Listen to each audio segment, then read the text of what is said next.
प्रिय साथियों, अभी हम देखेंगे प्रश्नावली 3.2 के अंतर्गत उदाहरण नंबर 6। इसके पहले हम लोगों ने प्रश्नावली 3.2 के सभी क्वेश्चंस और उदाहरण जो इसके अंतर्गत आते हैं, उदाहरण 4 और उदाहरण 5, ये सारे उदाहरण हम लोगों ने कर लिए थे। आज हमको जो बचा हुआ उदाहरण है, उदाहरण 6, इसको हमको करना है। तो देखिए उदाहरण 6 क्या है। चंपा एक सेल में, सेल मतलब जहाँ कपड़ों का सेल लगता है उससे रिलेटेड यहाँ पे बात है। चंपा एक सेल में कुछ पैंट और स्कर्ट खरीदने गई। चंपा एक सेल में गई, कुछ पैंट खरीदना था उसको, कुछ स्कर्ट खरीदने थे। तो चंपा सेल में गई। जब उसकी सहेलियों ने पूछा, अब चंपा ने क्या किया, पैंट और स्कर्ट खरीद लिए होंगे, जिस तरह से भी खरीदे होंगे या नहीं खरीदा होगा, दोनों में से एक खरीदा होगा, एक नहीं खरीदा होगा। तो जब उसकी सहेलियों ने पूछा उसको कि प्रत्येक के कितने खरीदे, तो ये चंपा की सहेलियों ने पूछा। तो चंपा ने क्या उत्तर दिया, सीधा सीधा उत्तर नहीं दिया उसने उत्तर दिया स्कर्ट की संख्या खरीदी गई पैंटों की संख्या की दुगुने से 2 कम है। एक जवाब ये दिया। और दूसरा जवाब क्या दिया, स्कर्ट की संख्या खरीदी गई पैंटों की संख्या की 4 गुने से भी 4 कम है। एक तो ये दिया उन्होंने क्या कि स्कर्ट की संख्या खरीदी गई पैंटों की संख्या की 2 गुने से 2 कम है। एक ये जवाब दिया, किसने दिया, ये चंपा ने। और दूसरा क्या दिया, स्कर्ट की संख्या खरीदी गई पैंटों की संख्या की 4 गुने से भी 4 कम है। तो अब सहेलियाँ जो है वो कंफ्यूज हो गई, उसको सहेलियों को बड़ी दिक्कत हो गई कि ये कैसा जवाब है। तो हमको क्या करना है, सहेलियों को ये जानने के लिए सहायता करना है कि चंपा ने कितने पैंट और स्कर्ट खरीदे। तो हमारे पास जो विधि है जिसका नाम है ग्राफीय विधि, उसी के माध्यम से हम इसको पता करेंगे कि चंपा ने कितने पैंट और कितने स्कर्ट खरीदे। तो सबसे पहले हम क्या करते हैं, चंपा ने जो पैंट और स्कर्ट खरीदे उसको मान लेते हैं। हम मान लेते हैं कि जो पैंट है उसकी संख्या हम x मान लेते हैं और स्कर्ट की संख्या हम y मान लेते हैं। हम किसी को भी x और किसी को भी y मान सकते हैं। तो हम यहाँ लेते हैं, मान लो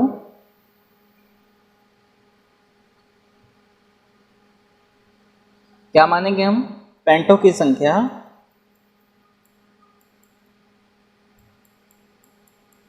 x है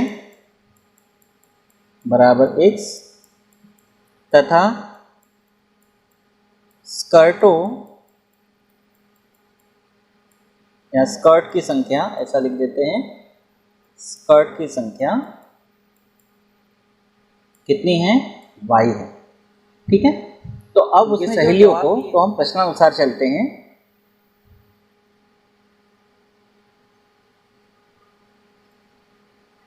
क्या कहा है, पहले यहां से लेकर यहां तक पढ़ते, देखिए यहां से पढ़ते हैं कहां तक, यहां तक। स्कर्ट की संख्या को हमने क्या माना है, y। स्कर्ट की संख्या खरीदी गई पैंटों की संख्या x है। तो स्कर्ट की जो संख्या है वो खरीदी गई पैंटों की संख्या के दोगुने से 2 कम है। दोगुने से 2 कम क्या है, स्कर्ट की जो संख्या है वह खरीदी गई पैंटों की संख्या के दोगुने से 2 कम है। ये दोगुने से 2 कम है स्कर्ट की संख्या। ध्यान से समझना, प्रश्न में कहा है कि स्कर्ट की संख्या जो है मतलब y, इसकी संख्या पैंटों की संख्या के दोगुने से 2 कम है। तो ये दोगुने से 2 कम है, तो इसको करना पड़ेगा दोगुने से 2 कम, तब जाके बराबर होंगे। क्योंकि प्रश्न में क्या कहा गया है, प्रश्न में ये कहा गया है कि जो स्कर्ट की संख्या है मतलब y, ये स्कर्ट की संख्या पैंटों की संख्या के दोगुने से 2 कम है। ये दोगुने से 2 कम है, तो इसको करना पड़ेगा दोगुने से 2 कम, तब जाके दोनों बराबर होंगे। और आप जानते हैं प्रश्न में जिसको कहता है उसको नहीं करना है, दूसरे को करना है। तो क्या होगा, ये दोगुने से 2 कम समझ गए, इसमें 2 का गुणा किया, दोगुने से 2 कम मतलब 2 घटाया। इसको हल करेंगे तो y बराबर क्या होगा, 2x - 2। हम चाहे तो इसको समीकरण नंबर 1 दे सकते हैं। तो यहाँ से हम क्या करते हैं, सिंपली पहले x और y के 2 मान निकाल लेते हैं, फिर आगे प्रश्नानुसार फिर देखते क्या बोला है। तो हम एक बार x का मान 0 रखते हैं। x का मान 0 रखेंगे तो ये पूरा 0 हो जाएगा, y का मान मिलेगा -2। एक बार हम x का मान 1 रखते हैं, तो x का मान 1 रखेंगे तो 2 एकम 2 -2, ये हो जाएगा y का मान 0। इस तरह से हमारे बिंदु क्या हो गए, एक हुआ 0, -2 और दूसरा बिंदु हुआ 1, 0। तो ये बिंदु मिल गए हमको। फिर से प्रश्न में क्या कहा है, पुनः प्रश्नानुसार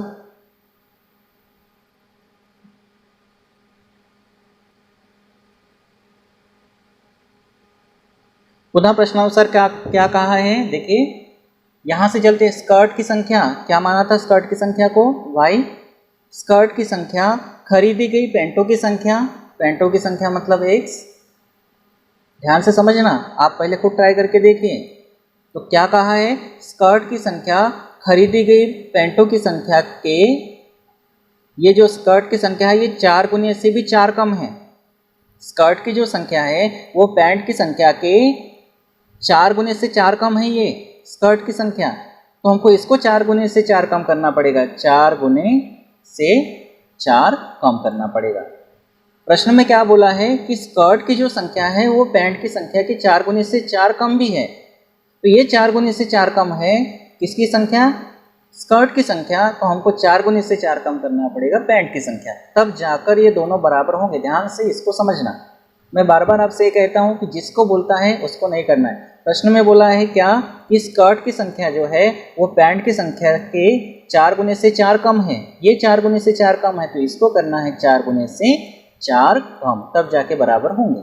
ठीक है, इसको हल करते हैं तो ये हो जाएगा y बराबर 4 गुना x 4x माइनस 4। इसको नाम देते हैं समीकरण नंबर 2। इसके भी बिंदु हम प्राप्त कर लेते हैं।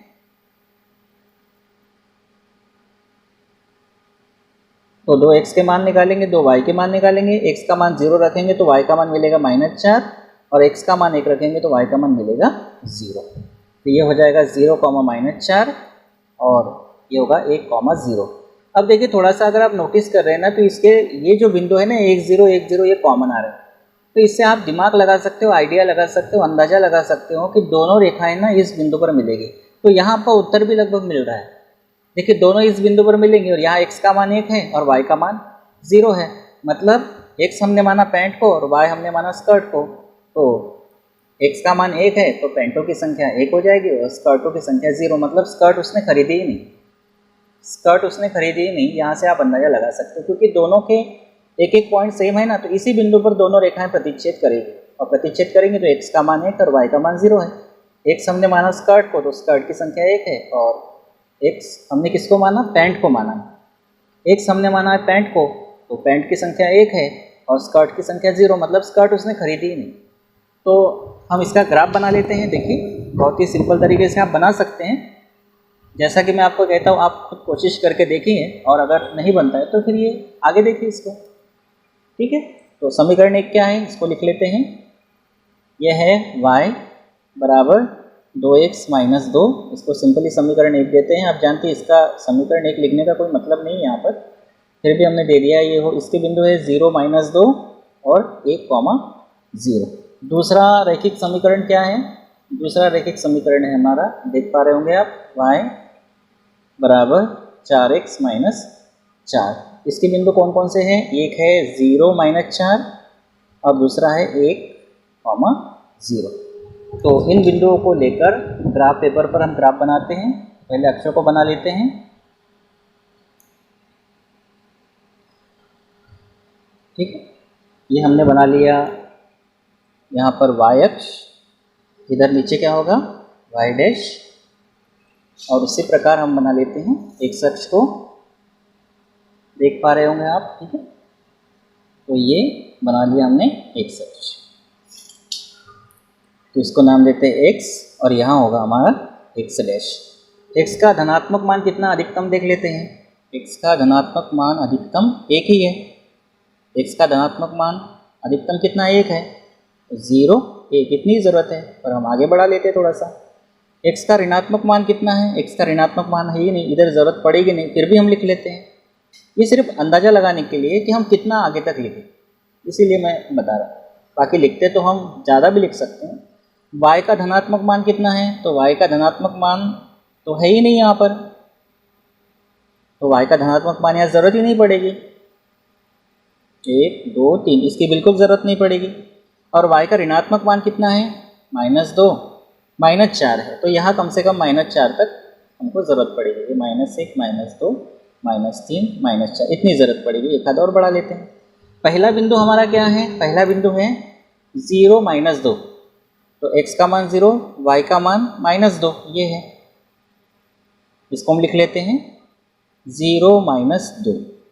एक बात हमेशा ध्यान रखना, जब आप x अक्ष पर हो इसका मतलब y का मान 0 है, अगर आप y अक्ष पे हो तो x का मान 0 है। ये देखो हम y अक्ष पे हैं, ये वाला बिंदु y अक्ष पे है, तो x का मान 0 है, तो ये बिंदु हो गया 0 माइनस 2। दूसरा बिंदु है 1,0, तो x का मान 1 और y का मान 0, तो ये बिंदु हो गया हमारा 1,0। अब हम इन बिंदुओं से होकर जाने वाली रेखा खींच लेते हैं सिंपली। देखिए, बराबर बिंदुओं को मिलाते हुए लेके जाना है, नहीं तो फिर ग्राफ थोड़ा सा गड़बड़ बन जाता है। तो बराबर इसको मिलाना है, ठीक है। ये इसके बिंदुओं को मिलाते हुए या बिंदुओं से होकर जाने वाली रेखा हमने खींची, तो इसको इस तरह से हम एरो दिखा देते हैं। कितना भी आप आगे बढ़ा सकते हैं। तो इस रेखा पर रैखिक समीकरण लिख लेते हैं, y बराबर 2x माइनस 2, ये लिख देते हैं यहाँ पर y बराबर 2x माइनस 2। फिर दूसरे बिंदु क्या है 0 माइनस 4, तो x का मान 0, y का मान -4, ये है, ये होगा 0, -4, ठीक है, 0, -4। और दूसरा है 1,0, तो x का मान 1, y का मान 0, तो यही बिंदु होगा 1,0। अब इन दो बिंदुओं से होकर जाने वाली रेखा को हम खींचते हैं इस तरह से।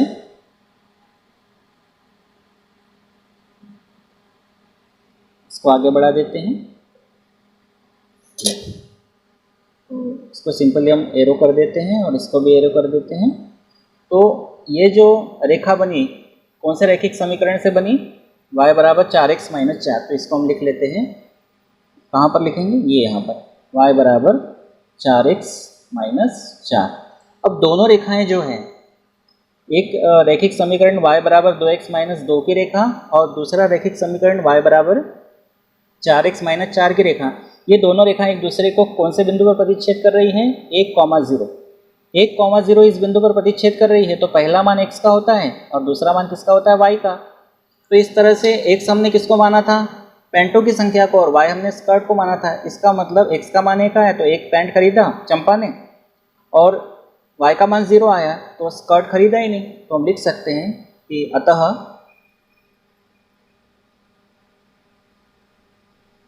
चंपा ने एक पैंट खरीदा तथा कोई स्कर्ट नहीं खरीदी, कोई स्कर्ट नहीं खरीदी।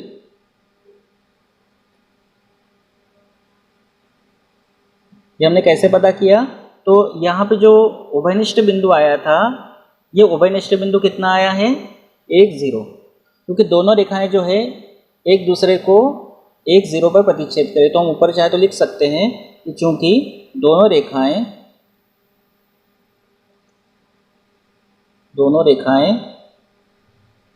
बिंदु 1,0 पर प्रतिच्छेद करती हैं, इन्हें काटती हैं। तो x का मान 1 है और y का मान 0 है। x हमने माना था पैंट को, y हमने माना स्कर्ट को। x का मान 1 है, मतलब एक पैंट खरीदा और स्कर्ट उसने खरीदी नहीं। तो इस तरह से उसने घुमा फिरा कर अपनी सहेलियों को बताया था। तो देखा हमने कि किस तरह से पैंटों की संख्या 1 है और स्कर्ट की संख्या 0 थी। तो इस तरह से प्रश्नावली 3.2 के अंतर्गत आने वाले उदाहरण और सारे क्वेश्चंस हम लोगों ने देख चुके हैं। अब हम अगले वीडियो में लेकर आएंगे प्रश्नावली 3.3 को। Thank you.